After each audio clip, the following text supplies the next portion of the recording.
Assalamualaikum warahmatullahi wabarakatuh. Selamat siang sahabat Alpat Santero Jagat dimanapun berada. Mari kita sapa sahabat Alpat Santero Jagat dimanapun berada. Awali dengan bismillah, alhamdulillah, Allahumma sholli ala Sayyidina Muhammad wa ala ali Sayyidina Muhammad. Ini kacau ya. Kacaunya di mana? Sesama lembaga saling tuding, saling mengeluarkan kata-kata yang tidak sepantasnya. Oleh karena itu, kita prihatin ya, dari negara kita itu negara yang membanggakan Pancasila, tapi ternyata masih sedikit ya, dan terlalu banyak yang jauh panggang dari api, bangga terhadap Pancasila, tapi perkataan, perbuatannya masih jauh dari nilai-nilai Pancasila. Apalagi ini mohon maaf, sesama lembaga negara saling tuding, saling menuduh orang lain yang bodoh dan lain sebagainya. Ini sebenarnya kan kurang etis ya. Jadi kalau di negara Jepang, siapapun yang terindikasi gagal, yang terindikasi negatif, mengundurkan diri. Belum masuk ke penyidikan, ke penyelidikan. Tapi kalau di negara Jepang sana itu memang tertib ya, disiplin, sampai akhirnya siapapun yang terindikasi negatif, maka sebagai pejabat publik mengundurkan diri dengan baik-baik ya. Ini ada berita tentang Mahfud MD soal dugaan intervensi verifikasi parpol .2. KPU saja yang bodoh. Nah, ini Pak Mahfud MD kan Menko Polhukam ya. Menko Polhukam kadang-kadang ucapannya seolah-olah kadang-kadang membela rakyat. Tapi kadang-kadang nanti juga bagaimanalah kita tafsiri sendiri masing-masing udah. Tempo.co Jakarta, Menteri Koordinator Politik Hukum dan HAM. Menteri Koordinator Politik Hukum dan Keamanan. Saya ulangi, Tempo.co Jakarta, Menteri Koordinator Politik Hukum dan Keamanan, Mahfud MD merespon adanya dugaan intervensi di Komisi Pemilihan Umum atau KPU daerah dalam verifikasi faktual partai politik calon peserta pemilu serentak 2024. Dugaan ini diungkapkan oleh anggota Koalisi Masyarakat Sipil Kawal Pemilu Bersih, Hadar Nafis Gumai, dan juga dilaporkan oleh koran Tempo.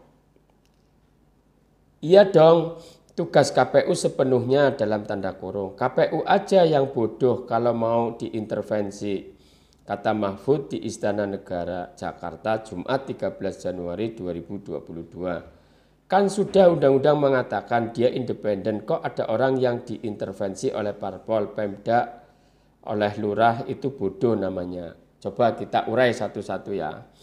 Ini baru tuduhan. Ya ini kan Pak Mahfud seolah-olah pengen wise, pengen seolah-olah bijak menurut halayak. Saya sekali lagi tidak suka mau berpihak kemana ke sini, ke sana kemari, tanpa ada bukti gitu ya. Saat ini Hadar Nafis Gumai memberikan bukti. Ya, dia adalah mantan komisioner KPU masa sebelumnya. Yang lucu dia itu mantan KPU. Nah, ini juga kemarin saat jadi komisioner KPU enjoy saja. Setelah tidak jadi begini masuknya ke LSM dan lain sebagainya. Kemudian Pak Mahfud baru ucapan sepihak, tapi dia langsung percaya, langsung membodoh-bodohin, walaupun di situ jika memang mau diintervensi berarti bodohnya KPU saja. Kalimat kata bodohnya itu sudah mengandung polemik. Kata bodohnya sudah mengandung polemik. Dia kan seorang hukum, seorang menteri koordinator loh ya. Jadi aneh menurut saya. Jadi ini tidak ada koordinasi yang baik antara sesama instansi pemerintah, sesama pelaksana kebijakan-kebijakan. Jadi mohon maaf lah, kita semakin kesini semakin diperlihatkan tontonan-tontonan yang kacau ya. Jadi lucu itu tadi ya, kita urai ya, Pak Mahfud adalah seorang ahli hukum, baru ada ocehan dalam tanda kutip ya, baru ada omongan dari LSM, walaupun LSM-nya katanya sudah membawa bukti, tapi kan belum ada penyidikan, ya, belum ada penyelidikan gitu loh. Jadi harusnya Pak Mahfud tahan dulu. Kadang-kadang Pak Mahfud ini juga mohon maaf ya, ucapannya kurang direm gitu loh. Kadang-kadang pengen mohon maaf, kadang-kadang kepengin dikatakan bijak oleh publik, tapi kemudian tidak tahu efeknya ya dan lain sebagainya. Kita di negara demokrasi ini ya, kita saling memberi kritik ya. Kita bukannya benci, bukan, tapi begitulah kita, logikanya kan seperti itu. Pak Mahfud kan orang ahli hukum.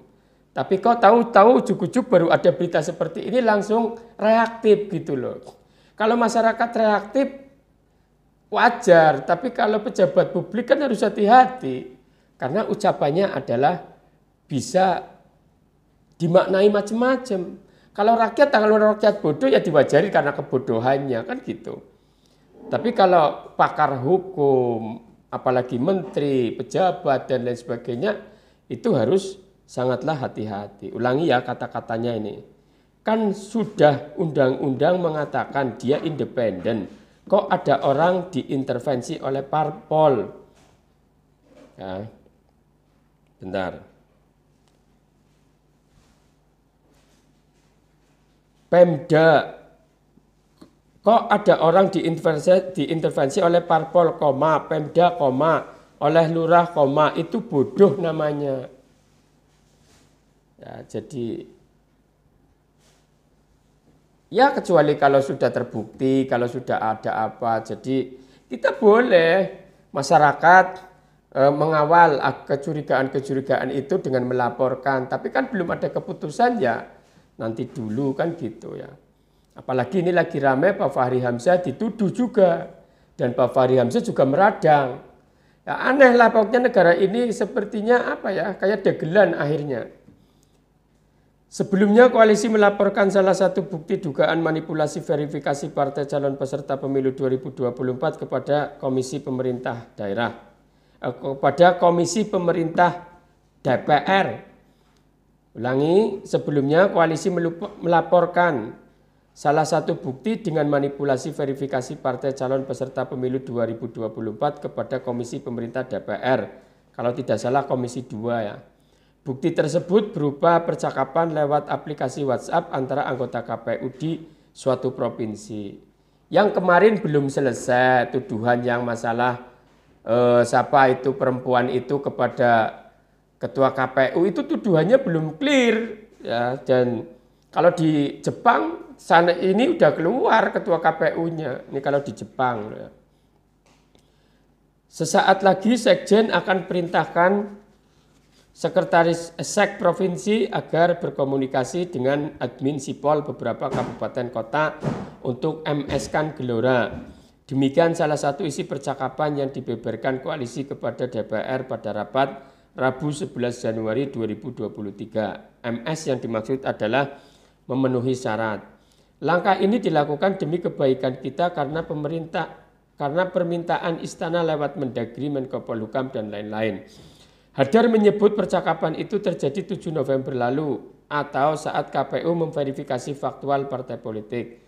Dugaan keterlibatan istana ini dimuat dalam laporan koran berjudul Istana Terseret Dugaan Kecurangan Pemilu pada 12 Januari 2023. Hari ini koran Tempo menerbitkan lagi laporan berjudul Rapat Evaluasi berujung intimidasi.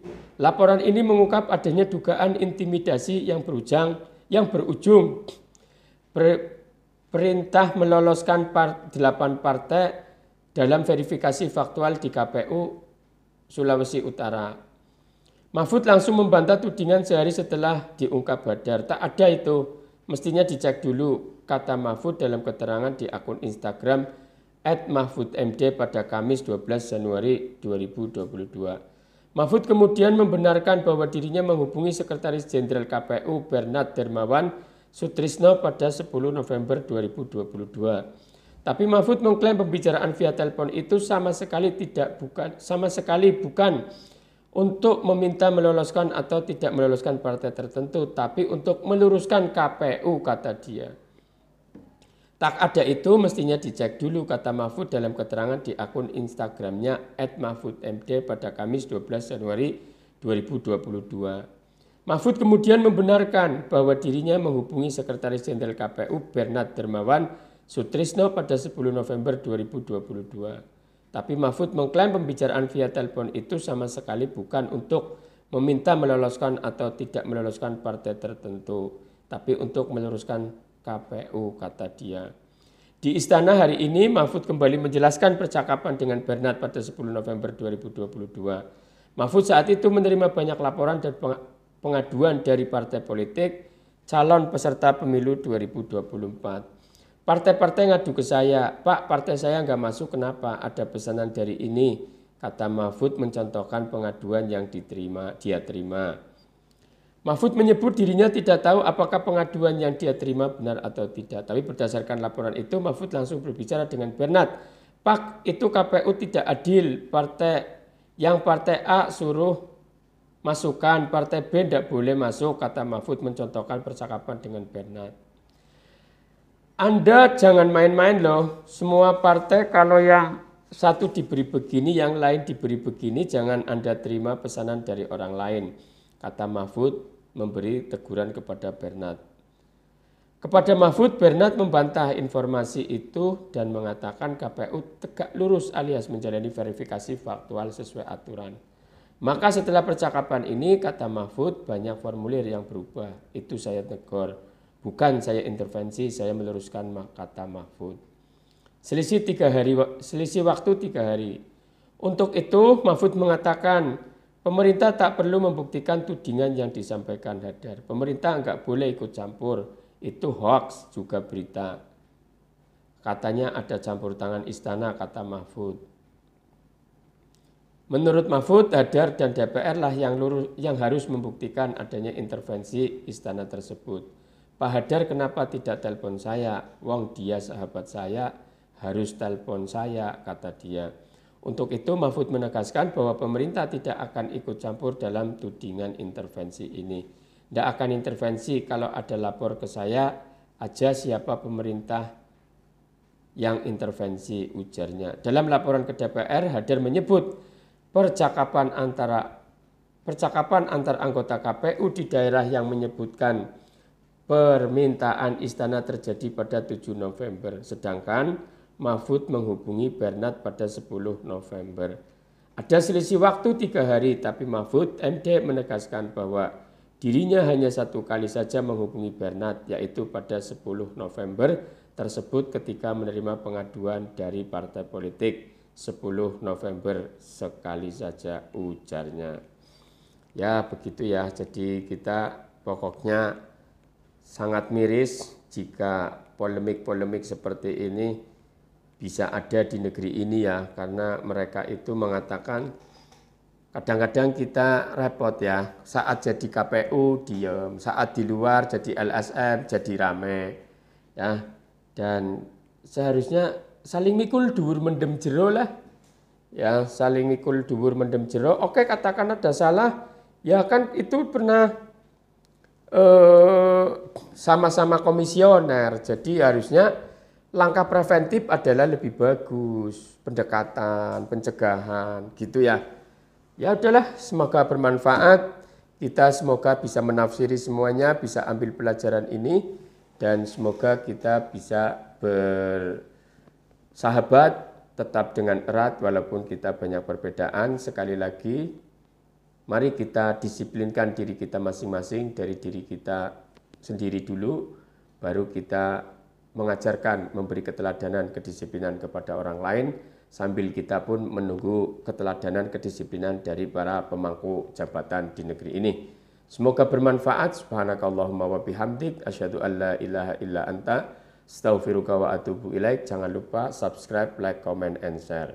Sampai jumpa di pembacaan berita berikutnya.